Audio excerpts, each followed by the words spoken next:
Lijep pozdrav youtuberi. Evo da snimim jedan video.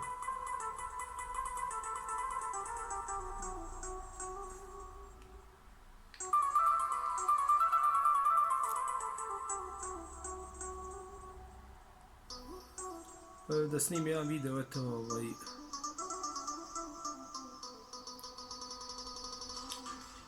odlučio sam se seliti iz ovog stana u Štokholmu, pa ću iz jednog dijela Štokholma ići u drugi dio Štokholma iz razloga zato što mi je bliže poslu, a i bliže je kraj grada, recimo prirode, ima jezera u tom dijelu, pa onda tamo da idem.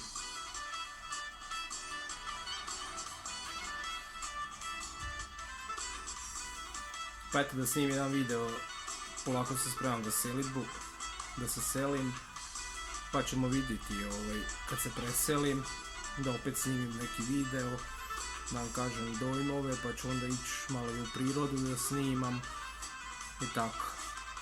Malo da se družimo, da vam snimim. To je moj savjet, kogod hoće da dođe s Balkana, da ima evropske papire, da hoće da ide u Švedsku radit, nek mi se javi, nek lajka, dislajka, nek se pretplati na moj kanal, nek napiše komentar, dodat ću ga na Facebook, pa ćemo se čuti, dogovoriti, razmeniti broj telefona, da pomognem ko mogu da dođe da radi, ko želi.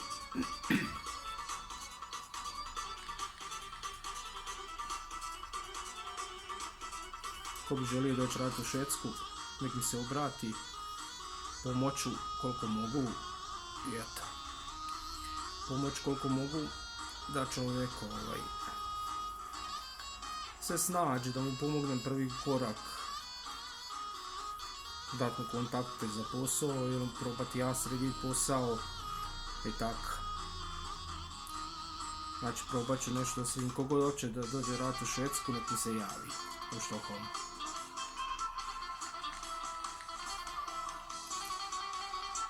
Koliko bude mogao pomoću, nije problem.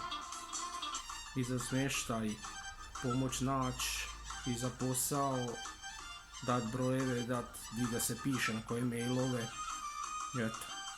Ukratko da snimim jedan video, pa eto, pretplatite se na moj kanal, lajkajte, dizlajkajte, pišite komentare ko želi doći u Švedsku, razmenit ću vam brojeve, bit ćemo u kontaktu i da eto pomognem ko želi da radi u inostranstvu, u Švedskoj, u Štokholmu. Eto. Da pomognem ljudima.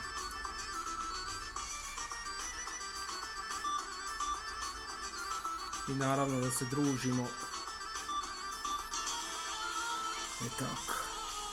Eto toliko o tom videu, sad kratak video jedan. Budite mi pozdravljeni, youtuberi moji. Ne zaboravite stisniti like, pretplatite se na moj kanal i tako.